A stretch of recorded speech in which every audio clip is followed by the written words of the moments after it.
आप सभी को हमारा प्यार भरा नमस्कार। मैं डॉक्टर विवेक द्विवेदी, आज टॉक विद विवेक इस शो में आज हमारे साथ डॉक्टर शाकिब दानिश जो कि कंसल्टेंट साइकेट्रिस्ट हैं। सर, हम आपका आज अपने शो में टॉक विद विवेक में स्वागत करते हैं और आज का टॉपिक है वो है मेंटल इलनेस यानी कि मानसिक बीमारियां। सर, आपका हम एक बार फिर से स्वागत करते हैं और आपसे रिक्वेस्ट करते हैं कि हमारे दर्शकों का स्वागत करिए और अपना इंट्रोडक्शन दीजिए। ये बहुत बहुत शुक्रिया मुझे इस शो में मौका दिया आप लोगों ने आने का, और आप लोग देख रहे हैं, सुन रहे हैं। मैं चाहूँगा कि ये शो के ज़रिए बीमारियां क्या होती है, दिमाग की बीमारियां, मानसिक बीमारियां, इसके बारे में बताऊं। मैं doctor Shakib Danish, psychiatrist, sexologist और de addiction specialist. Thank you sir. तो मित्रों, आज का ये टॉपिक है वो है मेंटल इलनेस यानी मानसिक बीमारियां। जैसे शरीर के अंदर व्याधियां होती हैं जो कि बीमार, खांसी, जुकाम, बुखार या हार्ट का बीमारियां, डायबिटीज, ब्लड प्रेशर बहुत सारी हैं, उसी तरह से मानसिक बीमारियां भी होती हैं और जिनके बारे में जानकारी प्रदान करने के लिए आज आपको हमारे साथ डॉक्टर शाकिब दानिश जो कि कंसल्टेंट साइकेट्रिस्ट हैं इसके लिए आए हैं। तो सर, हम शुरुआत करते हैं, शो की शुरुआत करते हैं। तो सबसे पहले सर ये बताइए, मानसिक रोगी कैसे होते हैं, क्या है ये बताइए। जी, जिस तरह से शरीर की बीमारियां होती हैं तो हम फिजिशियन के पास जाते हैं। किसी को हम टच करके देख सकते हैं कि उसको बुखार है, वो खांस रहा है, उसको सर्दी हो रही है तो हम कहते हैं इसको वायरल फीवर हो गया। या किसी को ब्लड प्रेशर बढ़ा हुआ है तो हम कहेंगे उसको हाइपरटेंशन है, ब्लड प्रेशर का रोग है। या टेस्ट करके देखेंगे कि शुगर हो गया तो शुगर, डायबिटीज हो गया है। तो ये शरीर की बीमारियां हैं, blood pressure, diabetes, viral fever, सब शरीर की बीमारियां हैं। वैसी मानसिक बीमारियां होती हैं, साइकोलॉजिकल इलनेस, जो दो तरह की होती है। एक होता है न्यूरोसिस और एक होता है साइकोसिस। मतलब एक वो दिमागी बीमारी जिसका एहसास पेशेंट को होता है, जिसको न्यूरोसिस कहते हैं, और एक वो दिमागी बीमारी जिसका एहसास पेशेंट को होता ही नहीं लेकिन वो बीमार है, उसको एहसास नहीं। अब इसका फर्क मैं बताता हूँ। न्यूरोसिस का पेशेंट मतलब उसको घबराहट, बेचैनी, उलझन, उदासी, निराशा, नींद नहीं आना, भूख नहीं लगना, इस तरह के लक्षण होते हैं, जिसको न्यूरोसिस कहते हैं। हर वक्त टेंशन में रहना, सोच में रहना, खोया खोया रहना, चिड़चिड़ापन हो जाना। उससे जब कोई इंसान बात करता है उसको लगता है ये टेंशन में है, ये कुछ स्ट्रेस में है, कुछ परेशानी है क्या, हम समझ सकते हैं। और साइकोसिस मतलब दिमाग इतना ज़्यादा डिस्टर्ब हो गया है कि इंसान को बड़बड़ कर रहा, चिड़चिड़ कर रहा, गुस्सा कर रहा, गाली दे रहा है, शंका कर रहा है, कपड़े फटे हुए हैं उसके, अपना ध्यान नहीं उसको। और उससे पूछेंगे तुमको क्या हुआ, बोला नहीं मुझे कुछ नहीं हुआ, मैं एकदम ठीक हूँ, इनको बीमारी है, दूसरे इंसान को बताएगा, जबकि बीमार वो खुद है। तो ये साइकोसिस है। तो दो तरह की बीमारियां हैं, न्यूरोसिस और साइकोसिस। न्यूरोसिस में इंसान को ध्यान रहता है कि मैं बीमार हूँ, वो डॉक्टर के पास आता है, साइकेट्रिस्ट के पास आता है। और साइकोसिस में उसको एहसास खत्म हो जाता है बीमारी का और वो अपने धुन से हट जाता है। जी, तो बहुत बढ़िया सर, आपने बहुत अच्छी जानकारी दी है। एक्चुअली हमारे लिए भी नया है ये। जी जी। तो सर, मानसिक रोग कितने प्रकार के होते हैं? एक ब्रॉड कैटेगरी जो है, अगर कैटेगराइजेशन करेंगे तो मानसिक रोग कितने प्रकार के होते हैं? जी, जिस तरह से हम कहते हैं कि भाई शरीर के पार्ट्स हैं, वैसे दिमाग के, साइकोलॉजी के भी पार्ट्स, दिमागी सोच जो है हमारी, साइक जो है हमारा, उसका भी पार्ट्स। जैसे एक है थॉट बीमारी, सोच की बीमारी। सोच की बीमारियां क्या होती है, इंसान को ये भ्रम हो जाता है कि मुझे किसी ने कुछ जादू किया है, टोना किया है, मेरे ऊपर गलत दृष्टि है, लोग मेरे बारे में बातें कर रहे हैं। कोई बात किया तो लगता है कि मेरे बारे में ही बात कर रहा है, लोग मेरे खिलाफ साजिश कर रहे हैं, कुछ प्लानिंग कर रहे हैं। इस तरह की बीमारी जिसको कहते हैं डिल्यूजन्स, भ्रम। और दूसरा उसको भास होता है, मतलब उसको आवाज़ें आती हैं, हमको नहीं आएगी लेकिन उसको, सामने वाले को आएगा, कोई मुझसे बात कर रहा है, कोई मुझे बुला रहा है, कोई मेरे तरफ इशारे कर रहा है, उसको कुछ आवाज़ सुनाई देगी, उसको कुछ दिखेगा जो दूसरे लोगों को नहीं दिखेगा। हेलुसिनेशंस, विजुअल हेलुसिनेशंस, कुछ शैतान, भूत, ये सब दिखेगा उनको, काला जादू, काला चीज़ दिखेगा उसको। इसके अलावा कुछ वास आएगा जो कि और लोगों को वास नहीं आएगा। कुछ एहसास होगा स्किन में जो कि और लोगों को नहीं होगा, इसको कहते हैं भास, हेलुसिनेशंस। तो ये दो चीज़ें होंगी, डिल्यूजन्स और हेलुसिनेशंस।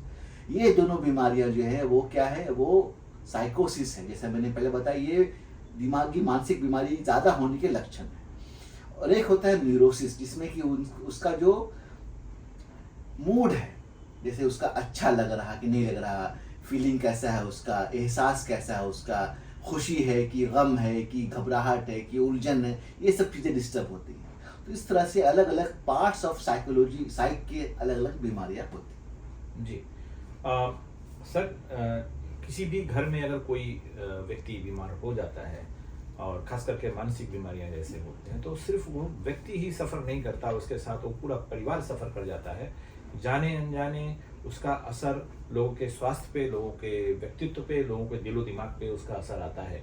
तो ये बताइए कि अगर कोई व्यक्ति मानसिक बीमारी से पीड़ित है किसी परिवार में, तो उसको कैसे संभालना है, परिवार वालों को कैसे संभालना है, उसके घर वालों को कैसे उसको संभालना है, जरा उसके बारे में बताइए। जी, आज देखा जाता है कि समाज में सबसे ज़्यादा जो निगलेक्ट है वो है बीमारियों के बारे में, दिमागी बीमारियों के बारे में।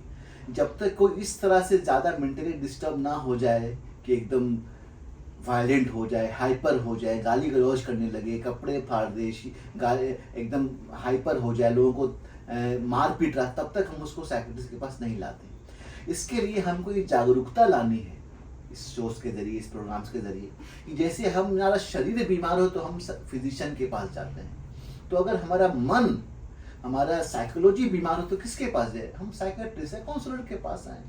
ये अभी किसी को बुखार हुआ तो हम उसको झाड़ फूक नहीं करते, हम उसको क्रोसिन देते हैं, डोलो देते हैं, क्रोसिन देते हैं, उसको इलाज करते हैं कि इसको फिजिशियन को देखा, उसका टेम्परेचर ठीक करो।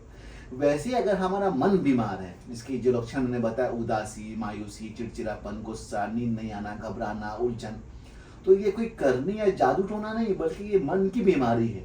हमारे दिमाग में कुछ केमिकल्स होते हैं, रसायन होते हैं, न्यूरोट्रांसमीटर्स होते हैं, जिनका बैलेंस अगर दिमाग में रहा तो हम अच्छे से रहते हैं। जहाँ ये बैलेंस बिगड़ा, चाहे वो टेंशन की वजह से, स्ट्रेस के वजह से, कोई व्यसन की वजह से, कोई उलझन की वजह से, या फैमिली हिस्ट्री की वजह से बिगड़ा है, तो उस रसायन की बिगाड़ की वजह से हमारा हाव भाव बिगड़ जाता है, सोच, व्यवहार, हमारा उलझन, बेचैनी होने लगता है। तो उसको हम कुछ दवाइयाँ, कुछ काउंसलिंग, कुछ समुपदेशन करके उसको ठीक कर सकते हैं। ये उस पेशेंट की गलती नहीं, ये एक बीमारी है। पेशेंट गिल्टी फीलिंग होता है कि मुझे क्यों डिप्रेशन हो गया, मैं तो सब अच्छा करता था, मैंने किसी का बुरा नहीं किया, तो मेरे साथ भगवान ने क्या दे दिया। ये बीमारी है जिससे हमको लड़ना है। जितना जल्दी हम इस बीमारी का इलाज कराएंगे उतना जल्दी जो है वो बीमारी अच्छी हो जाएगी। और आज यकीन मानिए कि ये दिमागी बीमारियां जो है पहले से बहुत अच्छे से ट्रीट हो जाते हैं। ऐसे ऐसे लोग जो सड़क पे पत्थर मार रहे हैं वो लोग भी अच्छा इलाज होकर के सही नागरिक बन जाते हैं। तो ये बीमारियों के बारे में जागरूकता लानी है, सही वक्त पे इलाज करना है और इलाज करके उनको सही कदम पे उठाने हैं, तो अच्छी हो जाएगी। सर, एक मूवी आई थी मुन्ना भाई MBBS, उसमें एक शब्द यूज हुआ था, 2 शब्द यूज हुए थे, केमिकल लोचा। केमिकल लोचा जी। तो अभी आपने बोला जो रसायन होते हैं, केमिकल्स होते हैं, तो जो ये मानसिक बीमारियां हैं, ये कहीं ना कहीं दिमाग के अंदर में कुछ केमिकल लोचा, जिसको बोलते हैं, लोचा मीन्स कुछ गड़बड़। हाँ। तो एक्चुअली यही है क्या? जी, दिमाग में बहुत सारे केमिकल्स होते हैं, सेरोटोनिन है, नोरेपिनेफ्रिन है, एसिटाइलकोलिन है, डोपामीन है, ये सब केमिकल्स है जो हमारे सोच विचार को कंट्रोल करते हैं। अब कोई इंसान है एकदम मेंटल हो गया, पागल हो गया, तो उसका डोपामीन का लोचा हुआ है। कोई इंसान उदास है, मायूस है, तो उसके सेरोटोनिन का लोचा हुआ है। तो ये हम किसी टेस्ट से देख नहीं सकते, लेकिन ये रिसर्च से मालूम चला गया है कि दिमाग के केमिकल्स अगर ऊपर नीचे होंगे तो इंसान का व्यवहार बदल जाता है।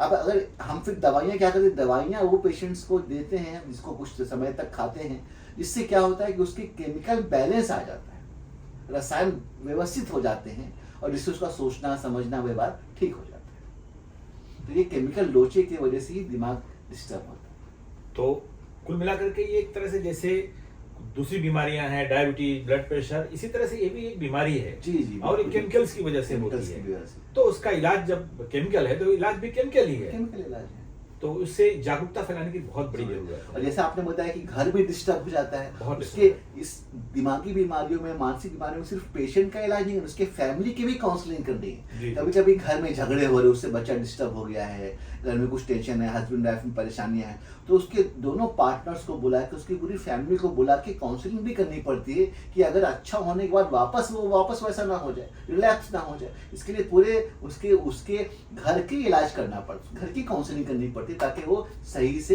रहे घर में। सर, ये मानसिक रोग मान लीजिए अनफॉर्चुनेटली किसी को हुआ, परेशान है, तो इससे या उसके होने के पहले इससे बचने का कुछ उपाय कर सकते हैं क्या? जी, जैसे मैंने बताया कि बचाव जो है इलाज से बेहतर है। मानसिक रोग के लिए हमको जीवन शैली हमारी अच्छी बनानी होगी। आज अक्सर लोग जो है वो अपने जीवन शैली के बिगाड़ की वजह से मानसिक रोगी हो रहे हैं। जैसे नशे का सेवन, वो एक जीवन शैली का बिगाड़ है। लेट तक जागना, मोबाइल पर ज़्यादा देर तक रहना, है ना, स्क्रीन टाइम बढ़ जाना, लेट उठना, सूरज की रोशनी ना मिलना। और आज समाज में क्या हो रहा है, अकेलापन बहुत कॉमन हो गया है। हर कोई अपने आप को अकेला समझ रहा है, एक दूसरे से शेयरिंग नहीं हो रहा है, मन की बात हम शेयर नहीं कर रहे हैं। क्या है, घर में है लेकिन सब अलग अलग है। घर जो है वो चार दीवारी का नाम नहीं है, बल्कि दिलदारी का नाम, एक दूसरे से मोहब्बत का नाम, वो खत्म हो गया है। आज बच्चे आते हैं तो बोलते हैं मुझे बात करना, लेकिन मेरे पेरेंट्स को बाहर भेजो तो मैं बात करूँगा, क्योंकि क्यों, उनको वो बताना नहीं होता है। तो आज कम्युनिकेशन गैप, आज मन की बातें शेयर नहीं करने की वजह से वो इतना बढ़ते बढ़ते बढ़ते एकदम से स्फोट हो जाता है, प्रेशर कुकर जैसा एकदम से स्फोट हो जाता है। इसके लिए हमको छोटी सी भी तकलीफ हो तो उसको बताएं, शेयर कर, मन के इमोशंस को बताएं। दुख बांटने से कम होता है, सुख बांटने से बढ़ता है, ये तो हमको मालूम है। इसके लिए जीवन शैली सही हो, अपने दुख और अपनी व्याधि को हम बताएं, लोगों को समझाएं। लोगों को लगता है अगर मैं बताऊंगा तो बात फैल जाएगी, लोग मजाक उड़ाए, ऐसा नहीं है। आपके कुछ ऐसे दोस्त होने चाहिए जो कि आपके दुख दर्द में आपकी मदद करे। कभी भी वो दोस्त आपको, आप उनको फोन करें तो कभी ना ना बोले, हमेशा एक ही सही लेकिन अच्छा दोस्त होना चाहिए। घर में ऐसा होना चाहिए जिससे कि आप बात करें, आपका दिल हल्का हो जाए। अगर कुछ नहीं हो तो एटलीस्ट अपनी हॉबीज डेवलप करें, चलना फिरना, एक्सरसाइज, योगा, वॉकिंग, ताकि मन हल्का हो। इससे भी केमिकल्स रिलीज होते हैं। और सूरज की रोशनी भी थोड़ी लेनी चाहिए, जिससे विटामिन डी रिलीज होता है। इसके अलावा हमारा जो है एक्स्ट्रा टाइम हमें अपने आप के बारे में सोचना चाहिए कि मुझे थोड़ा अच्छा होना है, इम्प्रूव करना, जैसे स्किल्स सीखना, लैंग्वेजेस सीखना, कुछ हॉबीज डेवलप करना, ताकि मन का ग्रोथ हो। दिमाग भी एक मसल की तरह है, उसको चैलेंज करेंगे तो उसका भी ग्रोथ हो। बहुत बढ़िया सर, आपने जानकारी दिया। एक्सरसाइज का मानसिक बीमारियों से कुछ ताल्लुक है क्या? जी, दो तरह की एक्सरसाइज, फिजिकल और मेंटल, दोनों जरूरी है। लोग जोर देते हैं फिजिकल एक्सरसाइज पे, लेकिन मेंटल एक्सरसाइज पे जोर नहीं देते। मैं ये कहना चाहूंगा कि रोज आधा घंटा पौना घंटा एक्सरसाइज फिजिकल वो तो जरूरी है ही, चाहे वो स्विमिंग हो, साइकिलिंग हो, जॉगिंग हो, रनिंग हो, कुछ भी हो। इसके अलावा मेंटल एक्सरसाइज क्या है, अपने दिमाग को चैलेंज करना, कुछ गेम्स खेलना, जिससे जैसे क्रॉसवर्ड्स पहले होते थे, सुडोको होते थे, कुछ ऐसे एक्टिविटी जिससे कि आज मोबाइल पे ज़्यादा टाइम लोगों का जाता है, वो वन वे हो जाता है। इसके लिए हम कुछ ऐसे चैलेंजिंग गेम्स, चैलेंजिंग चीज़ें करें, कुछ नया चीज़ पढ़ें, कुछ नया बुक्स पढ़े। बुक्स जो है ना वो इंसान का एक स्पिरिचुअल और मेंटल ये है, मेंटर है। उससे क्या होता है कि उसका ग्रोथ होता है। तो हर इंसान के पास कुछ ना कुछ ऐसे हॉबीज के बुक्स होने चाहिए, अपने ग्रोथ के बुक्स होने चाहिए। तो फिजिकल और मेंटल एक्सरसाइज दोनों जो है इंसान के मेंटल हेल्थ को अच्छा करता है। सर, आपने बुक्स का नाम लिया, तो जैसे अपने सब्जेक्ट की, जैसे बच्चे हैं अपने सब्जेक्ट की बुक्स तो पढ़ रहे हैं, सब कर रहे हैं, ये बताइए जैसे जो बच्चे नौजवान हैं, जो पढ़ाई लिखाई की उम्र है 20-25 साल के पहले वाली, उसमें अपार्ट फ्रॉम जो उनका करिकुलम है उसके अलावा कुछ बुक्स जैसे इतिहास है, भूगोल है, या कुछ लिटरेचर है, इसको थोड़ा पढ़ना जरूरी है, उससे मेंटल ग्रोथ में मेंटल ग्रोथ अच्छा होता है उससे। नॉलेज का कोई लिमिट नहीं, जैसा बिल्कुल नॉलेज का लिमिट नहीं है। अब देखिए अलग अलग फील्ड के नॉलेज लेने से इंसान को कभी भी नॉलेज वेस्ट नहीं जाता। कोई भी नॉलेज, अभी जैसे मेंटल इलनेस पे हम देख रहे हैं, खुदा ना खास्ता कभी कुछ फैमिली में किसी को हो जाता है, हमको मालूम है कि हमने इंटरव्यू सुना था तो आज हमको इसके साथ ऐसे बिहेव करना है। इसके लिए नॉलेज का कोई एंड नहीं है। अपने दिमाग को हम चैलेंज करें। आज हमने देखे ना केसेस कि 90 साल का इंसान है लेकिन मेंटली एकदम फिट है, उसको ना भूलने की बीमारी है, ना कुछ पार्किंसंस की बीमारी, एकदम है, क्योंकि उसने अपने दिमाग को ग्रोथ कराया है। इसके लिए अपने दिमाग को चैलेंज करते रहेंगे और दिमाग ऐसी चीज है, इंसान का जो साइकोलॉजी ऐसी चीज है कि अभी तक अनडिस्कवर्ड है ज्यादा पार्ट। इसके लिए जितना हम उसको चैलेंज करेंगे ना, उतना उसका ग्रोथ होगा। बचपन से लेके बुढ़ापे तक हमको, जीवन से लेके आखिर तक हमको अगर अपने दिमाग को हमने ग्रोथ दिया ना, तो वो चीज हमको बाद तक भी काम आएगा। इसलिए दिमाग को चैलेंज करेंगे हम, एक्सरसाइज करें ताकि इसका भी ग्रोथ।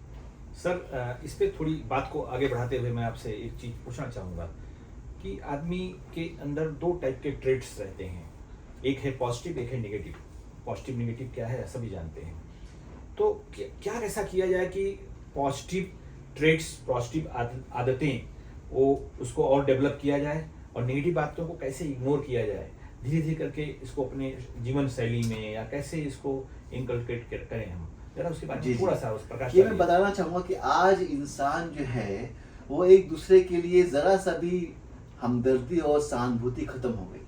हम देखें, छोटी सी बात पे इंसान चिढ़ जाता है, पेशेंस खत्म हो गया है, टॉलरेंस खत्म हो गया है। आप रोड पे देखें, रोड रेस के केसेस इतने बढ़ गए हैं। ट्रेन में देखें, ट्रेन रेस के केसेस बढ़ गए हैं। एक सीट की खातिर लड़ाई हो जाती है, जबकि फर्स्ट क्लास में ज्यादा लड़ाई होती है, सेकंड क्लास के बनस्पत एसी में ज्यादा लड़ाई होती है, ऐसा हो रहा। तो ये आज इंसान को कहते हैं ना कि दर्द दिल के वास्ते पैदा किया इंसान को, हम एक दूसरे की मोहब्बत के लिए पैदा किए। मोहब्बत नहीं होती तो हमारा जिंदा नहीं होते। लेकिन आज वो खत्म हो गया। कहीं पे कोई इंसान को ट्रेजेडी होता है तो लोग वीडियोस बनाते हैं, लेकिन उसको हेल्प नहीं करते। तो ह्यूमन टच खत्म हो गया। आज स्क्रीन टच मोबाइल है, लेकिन इंसान ह्यूमन टच से खत्म हो गया। इसके वजह से आज सहानुभूति, प्रेम, दया, ये सब खत्म हो गई। इसके वजह से इंसान मैकेनिकल हो गया है। सुबह से लेके शाम तक बस उसको अपनी जिंदगी कैसे बनानी है, पैसा कैसे बनाना है, वही सोच रहा है। एक दूसरे की मदद, एक दूसरे की सहानुभूति, एक दूसरे के लिए दया, जो आज कोविड में हमने देखने को मिला, वो धीरे धीरे खत्म होने को आई। तो इसके वजह से इंसान जो है ना, इंसान को बनाया गया। अच्छा, दिमाग जो है वो ऊपर है, दिल नीचे है। क्यों? इसलिए ताकि हम पहले दिमाग से सोचें, फिर दिल से एक्शन लें। ये आज हम भूल गए हैं। तो आज इंसान मैकेनिकल इतना हो गया है, दुनिया के पीछे इतना भाग रहा है, हर चीज के पीछे, कि इंसान को हमदर्दी खत्म हो गई। उसकी वजह से आज सोसाइटी में तोड़ हो गया है। उसकी वजह से मेंटल इलनेस बहुत हो रहा है। एक दूसरे के लिए पेशेंस ही नहीं है हमारे पास। ना पेशेंस है, ना समय है। समय है किसी के पास। जी जी। आज ही हमारे पास एक पेशेंट आके रोने लगी। हमारे पास रोने का तो समझो हर पेशेंट आके रोता है कि बच्चों को पैदा किया, इतना बड़ा किया, सबकी आज ना बहू पूछती है, ना बेटा पूछता है, ना बेटी पूछती है, किसके पास जाए। दवा के लिए पैसा नहीं देता है। आप लोग जब मिल गए तो हम आपसे कुछ, हर कोई सुनाना चाहता है। आज कोई सुनने वाला नहीं है। दो कान दिए गए ताकि दोनों से सुने, और एक जुबान दी गई ताकि एक हम बोले। दो सुने तो एक बोले। आज सब कुछ सुनाना चाहता है। इसके वजह से जो जिंदगी में परेशानी है। हम दूसरे का सुनेंगे तो लोग भी हमारे साथ अच्छे से पेश आएंगे। बहुत बढ़िया सर, आप बहुत अच्छी जानकारी दिया। अच्छा सर, ये बताइए, जैसे किसी मानसिक रोगी के लिए गवर्नमेंट और प्राइवेट लेवल पे क्या क्या कदम उठाए जा रहे हैं, क्या क्या किया जा रहा है? जैसे एक अलग अलग तरीके से कि प्राइवेट में आप लोग करते हैं, या जो भी प्राइवेट संस्थाएं करती हैं, और गवर्नमेंट के लेवल पे, इंस्टीट्यूशनल लेवल पे गवर्नमेंट क्या क्या करते हैं, कैसे? जी, गवर्नमेंट के हॉस्पिटल्स में जो है वो साइकेट्रिक यूनिट है। इसमें पूरा स्टाफ रहता है, और जे के अंदर, जीटी के अंदर, फिर अपना साइन में, नायर में, इन सब जगहों पे हॉस्पिटल में, जनरल हॉस्पिटल में जो है वो साइकेट्रिक यूनिट है, जिसमें कि ऐसे पेशेंट्स को एडमिट करते हैं। वहाँ ट्रीटमेंट, ईसीटी, काउंसलिंग सब मिलता है। इसके अलावा गवर्नमेंट की तरफ से ओपीडीज़ हैं, जैसे शताब्दी का है, बोरीवली में भगवती का, जहाँ पर ओपीडी होती है, सिर्फ इंडोर नहीं ओपीडी होती है। और प्लस गवर्नमेंट की तरफ से जो है वो टर्शरी केयर इंस्टीट्यूट, जैसे मेंटल हॉस्पिटल, जैसे थाने का मेंटल हॉस्पिटल है, पालघर में रूरल हॉस्पिटल है, वो सब जगहों पे भी साइकेट्रिक पेशेंट्स को बराबर देखा जाता है। जो गरीब पेशेंट है, जो कि फीस नहीं एफोर्ड कर सकते, उनके लिए गवर्नमेंट ने अच्छी फैसिलिटी दी है, और दवाइयाँ भी वहाँ पर फ्री में मिल जाती है। जी, बहुत बढ़िया सर। एक जानकारी चाहिए थी, इसी से रिलेटेड है।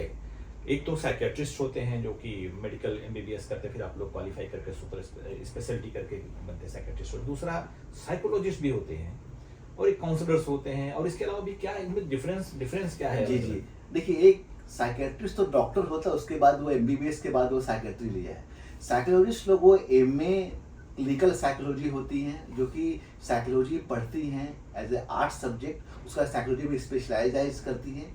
उसमें एक होती है काउंसलिंग साइकोलॉजिस्ट, जो कि काउंसलिंग करती हैं। एक होती है क्लिनिकल साइकोलॉजिस्ट जो कि काउंसलिंग के अलावा साइकोलॉजिकल टेस्टिंग जैसे रोशाक, MMPI, MCMI, TAT, CAT जो साइकोमेट्रिक टेस्ट है जिससे कि हम समझते लोगों का दिमाग टेस्ट के जरिए। ये ब्लड टेस्ट नहीं, ये साइकोमेट्रिक टेस्ट है, क्वेश्चन आंसर वाला टेस्ट है। वो करती हैं।